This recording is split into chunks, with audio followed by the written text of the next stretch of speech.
کہ ایک بندہ تھا وہ کفن چوری کیا کرتا تھا، وہ کفن چور تھا اور اچانک اس کی زندگی بدل گئی، کفن چور کی زندگی بدل گئی۔ تو وہ حکایت مجھے یاد آتی ہے، ایک کفن چور اچانک اس کی زندگی میں تبدیلی آ گئی۔ اور یاد رکھنا اللہ کسی کو بدلنا چاہتا ہے تو اس کو کوئی نہ کوئی ایسے راستے پہ ڈال دیتا ہے، ایسے کسی جلسے میں بھیج دیتا ہے یا کسی کی آواز سنوا دیتا ہے اور بہانہ بن جاتا ہے زندگی کو بدلنے کا۔ کفن چور اچانک بدلا، روتے دھوتے ایک بزرگ کے پاس آیا اور آنے کے بعد کہنے لگا سرکار میں بہت بڑا مجرم ہوں، میں بہت بڑا پاپی ہوں، میں بہت بڑا گنہگار ہوں۔ بزرگ نے فرمایا کیا گناہ ہے؟ کہا میں بتا نہیں سکتا۔ فرمایا اس نے کہا میں بتا نہیں سکتا۔ بزرگ نے ہمت بندھائی اور کہنے لگے کیا تیرا گناہ زمینوں سے بڑا ہے؟ اس نے کہا ہاں۔ کیا تیرا گناہ آسمانوں سے بڑا ہے؟ اس نے کہا ہاں۔ کیا تیرا گناہ اللہ کی رحمت سے بڑا ہے؟ وہ رو پڑا اور رو کر کہتا ہے اللہ والے، اللہ کی رحمت سے تو میرا گناہ کبھی بڑا نہیں ہو سکتا، لیکن توبہ کرنا چاہتا ہوں۔ بزرگ نے کہا پھر توبہ کر، لیکن یہ تو بتا آخر تو توبہ کیوں کر رہا ہے؟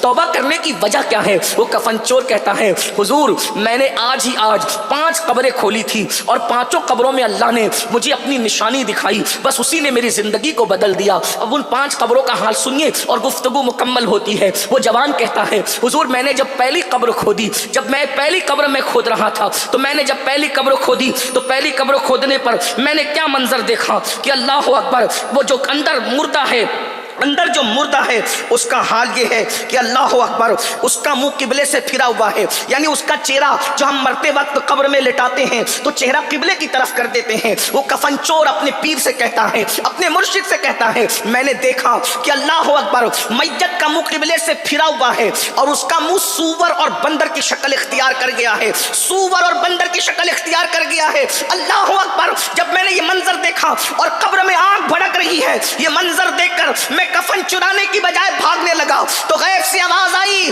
او بھاگنے والے، کیا تو نہیں پوچھتا کہ یہ جو قبر کے اندر چہرہ قبلے سے پھرا ہے، سور اور بندر کی شکل قبر میں اس کی ہو گئی ہے اور چہرہ قبلے سے پھر گیا، قبر میں آنکھ بھڑک رہی ہے، اس کی کوئی وجہ تو ہوگی۔ اچانک آواز آئی سن لے یہ دنیا میں 2 گناہ کرتا تھا اس لیے قبلے سے چہرہ پھیر دیا گیا، منہ سور اور بندر کی طرح کر دیا گیا، قبر میں آنکھ بھڑکا دی گئی۔ اللہ اکبر آواز آتی ہے 2 گناہ یہ ہے، ایک تو یہ شراب پیتا تھا، دوسرا یہ زنا کرتا تھا، یہ اس کے 2 جرائم تھے۔ یہ سناٹا قبرستان کا تمہیں دھوکے میں نہ ڈالے، قبرستان کے سناٹے سے دھوکے میں آنے والوں اندر سکون نہیں ہے، اندر سناٹا نہیں ہے، یا تو کوئی جنت کے مزے لوٹ رہا ہے یا تو کوئی جہنم کا کتا بن رہا ہے۔ بتاؤ آپ کی کیا مرضی ہے، آپ کی کیا خواہش ہے؟ اللہ اکبر 2 گناہ، ایک تو نشہ کرتا تھا، ایک تو زنا کرتا تھا، یہ 2 گناہ اس میں موجود ہیں۔ اللہ اکبر چہرہ قبلے سے پھر گیا، منہ سور اور بندر کی طرح ہو گیا۔ میرے بھائیوں بتاؤ تو صحیح، اگر چہرے پہ معمولی سی پھنسی آ جائے تو لوگ بے چین اور بے قرار ہو جاتے ہیں، لوگ مضطرب ہو جاتے ہیں، لوگ تڑپ جاتے ہیں۔ آج کاسمیٹک آئٹم پر اتنا خرچ کیا جا رہا ہے اتنا کسی پہ خرچ نہیں کیا جا رہا ہے۔ انسان کھانے کے معاملے میں ہلکی غذائیں لے رہا ہے لیکن کاسمیٹک آئٹم مہنگے خرید رہا ہے تاکہ وہ خوبصورت نظر آئے۔ دنیا کی خوبصورتی کے مت والو کیا تم یہ بھول گئے اللہ کے رسول علیہ السلام نے فرمایا جس نے دنیا میں نشہ کیا ہوگا جب وہ اپنی قبر سے اٹھے گا یا تو سور کی شکل لے کر اٹھے گا یا تو بندر کی شکل لے کر اٹھے گا۔ میری قوم کے جوانوں تمہارے نبی کا فرمان ہے، میرے نبی کا فرمان ہے، ڈر نہیں لگتا؟ آج میری قوم کے ننھے ننھے بچے، چھوٹی چھوٹی عمر کے بچے، 16 17 سال کے بچے نشے کی طرف جا رہے ہیں۔ کوئی ایم ڈی کا نشہ، کوئی شراب کا نشہ، طرح طرح کے نشے نکل گئے، کوئی دواؤں سے نشہ کر رہا ہے۔ تو وہ کفن چور کہتا ہے اس کا منہ جو قبلے کی طرف پھرا تھا، منہ سور اور بندر کی شکل اختیار کر گیا تھا، اس کا جرم کیا تھا؟ نشہ۔ اور دوسرا جرم کیا تھا؟ زنا۔ زنا کے متعلق زیادہ تو نہیں کہہ سکتے لیکن اتنا حیا کے پردے میں ناجائز طور پر اپنی نفسانی خواہشات کی پورے کرنے کو زنا کہتے ہیں۔ اور یہ زنا کیا ہے اتنا سن لو، حضور غریب نواز سرکار غریب نواز اپنے ملفوظات میں فرماتے ہیں، غریب نواز کہتے ہیں جب کوئی زنا کرتا ہے اور زنا کرنے کے بعد غسل کرتا ہے تو غسل کے جتنے قطرے اس کے بدن سے ٹپکتے ہیں ہر قطرے کے بدلے میں 1 سال کا گناہ اس کے نامہ اعمال میں لکھا جاتا جاتا ہے. ہر قطرے کے بدلے میں 1 سال کا گناہ. کتنے قطرے ٹپکتے ہیں غسل کے بعد ذرا تصور میں تو لاؤ. اور جتنے قطرے ٹپکتے ہیں اتنے ہی شیاطین پیدا کیے جاتے ہیں, اور وہ سارے شیاطین قیامت تک جتنے پاپ اور جرائم کریں گے ان سب کا گناہ اس کے سر پہ ڈالا جائے گا جس کے زنا کی وجہ سے وہ شیاطین پیدا ہوئے. اور ایک بات مجھے اور یہاں یاد آئی, ہمارے بزرگوں نے فرمایا جو زنا کرتے ہیں اللہ ان کو لمحے کے بدلے میں صدیوں کی سزا دیتا ہے. وہ اس طرح سے کہ زنا کاروں کے گھر میں اللہ عیبی اولاد پیدا کرتا ہے, لنگڑی لولی اندھی اولاد پیدا کرتا ہے تاکہ یہ اپنی نسلوں کو دیکھ دیکھ کر بار بار دکھی ہوں. حالانکہ ہر ایک کے گھر میں ایسا نہیں, لیکن 99% لوگوں کے گھر میں ایسا ہی ہوتا ہے زنا کی وجہ سے. اب اس کا یہ مطلب نہیں کہ کسی کے گھر میں عیبی اولاد دیکھو تو اس پہ شک کرنے لگو کہ یہ بدکار لوگ ہیں, ایسا نہیں ہے. 1% لوگوں کے گھر میں اللہ عیبی اولاد اس لیے دیتا ہے تاکہ اللہ ان کے درجات بلند کرے, ان کو مقبولیت عطا کرے. تو یاد رکھنا, ذرا غور کیجئے, آج گندی فلموں کی وجہ سے, زنا کی فلموں کی وجہ سے, گندی پکچروں کی وجہ سے آج ہمارے لڑکے اور لڑکیاں زنا کو فیشن سمجھ رہے ہیں. لیکن میں ان کے سامنے یہ بات رکھ دوں, قبر میں جانا ہے, کب تک زمین پہ دندناتے پھرو گے, کب تک زمین پر پاپ کرو گے, کب تک اللہ کے غضب کو دعوت دو گے, کب تک اس کے غضب کو چیلنج کرتے رہو گے. یاد رکھنا, حدیث پاک میں آتا ہے اللہ کے سچے رسول صادق و مصدوق مصطفیٰ کریم رؤوف الرحیم صلی اللہ علیہ وآلہ وسلم فرماتے ہیں زنا کرنے والوں کو قیامت کے دن جہنم کی آگ کی قمیص پہنائی جائے. جہنم کی آگ کی قمیص. اگر ہم پر گیزر کا کیا ہوا گرم پانی بھی ڈال دے تو ہم برداشت نہیں کر سکتے. اور یہ رسول اللہ کا فرمان, یہ مولوی صاحب نہیں کہہ رہے, سیاسی لیڈر نہیں کہہ رہے, کوئی مقرر کی بات نہیں ہے کہ تم ہنس کے ٹال دو. زنا کرنے والوں کے کان تک یہ آواز پہنچے. حضور علیہ السلام نے فرمایا ان کو قیامت کے دن جہنم کی آگ کی بنی ہوئی قمیص پہنائی جائے گی. اور اتنا ہی نہیں, حدیث پاک میں تو یہاں تک آیا جس عضو سے انہوں نے زنا کیا ہوگا اس پر جہنم کے ہتھوڑے برسائے جائیں گے. اسی پہ بس نہیں, سید المعصومین کان حیا جان حیا وجہ تخلیق حیا مصطفیٰ جان رحمت نے یہاں تک فرمایا زنا کرنے والوں کی شرمگاہوں پر جہنم کی آگ دہکائی جائے گی. کیا بنے گا ان لوگوں کا؟ آج فلمیں دیکھ کر جہاں لڑکے برائی کی طرف آمادہ ہے وہیں پر لڑکیاں بھی برائی کی طرف. اس کو زنا کو آج فیشن کا نام دیا جا رہا ہے, زنا کو آج دوستی کا نام دیا جا رہا ہے. اور سن لو, زنا کرنے سے 3 مصیبتیں پہلے آتی ہے. نمبر 1 رزق گھٹا دیا جاتا ہے, نمبر 2 عمر گھٹا دی جاتی ہے, اور نمبر 3 چہرے پر لعنت برستی ہے. لعنت, جاؤ کتنے ہی قیمتی کریم اپنے چہروں پہ لگا لو, وہ لعنت کا خاتمہ کبھی کریم نہیں کر سکتا. اور اگر اللہ سے ڈر کے کوئی زنا چھوڑ دے, جب دل چمکے گا تو چہرے بھی چمکیں گے. اور اللہ کے خوف سے جو چہرے چمکتے ہیں وہ زمین کے اوپر بھی چمکتے ہیں, وہ جنازے کے اندر بھی چمکتے ہیں, وہ قبر کے اندر بھی چمکتے ہیں. اور میدان محشر میں خدا سے ڈر کر جنہوں نے گناہ چھوڑا ہے ان کے چہرے 14ویں رات کے چاند کی طرح چمکتے نظر آئیں گے. میری قوم کے جوانوں, میری قوم کے جوانوں, چاہے بچیاں ہو یا بچوں, میں آپ سے گزارش کرتا ہوں, جوانی بہت خوبصورت نعمت کا نام ہے جو تقریباً 16 سال سے شروع ہوتی ہے اور 50 سال تک کے چلتی رہتی ہے. جوانی آنے جانے کے لیے آتی ہے, ایک دن یہ جوانی کے خوبصورت لمحات چلے جائیں گے. میں قوم کی بیٹیوں سے بھی مخاطب ہوں. میری قوم کی بیٹیوں, آج تم بیوٹی پارلر تک جا رہی ہو, گلے میں دوپٹے کو مفلر کی شکل میں لٹکا رہی ہو, اللہ اکبر, باریک اور پتلے لباس پہن رہی ہو, اپنے دوپٹوں کو اللہ اکبر تم نے اپنا سر چھپانے کی بجائے فیشن کی طرح گلے میں لٹکانے کی کوشش کی ہے. اللہ اکبر, ہاتھوں میں چوڑیاں پہننے کے لیے کسی نا اجنبی مرد کے ہاتھ میں ہاتھ دیتی ہو, مہندی لگانے کے لیے اللہ اکبر فاسق اور کافر جو ٹائٹ جینس پہن کر کے بیٹھا ہے اس کے زانوں پر, اس کی رانوں پر تک ہاتھ رکھ کر کے مہندیاں لگاتی ہو. یہ آج فیشن بن چکا ہے. مہندی کی کلبیں شروع ہو گئی ہے, مردوں سے مہندیاں لگائی جاتی ہے. میں ان مسلمانوں سے مخاطب ہو کے کہتا ہوں میرے بھائیوں, غیرت کہاں چلی گئی مسلمانوں کی؟ اپنی بیٹیاں کافروں کے جو وہ رانوں پر ہاتھ رکھ کر مہندیاں لگائے گی.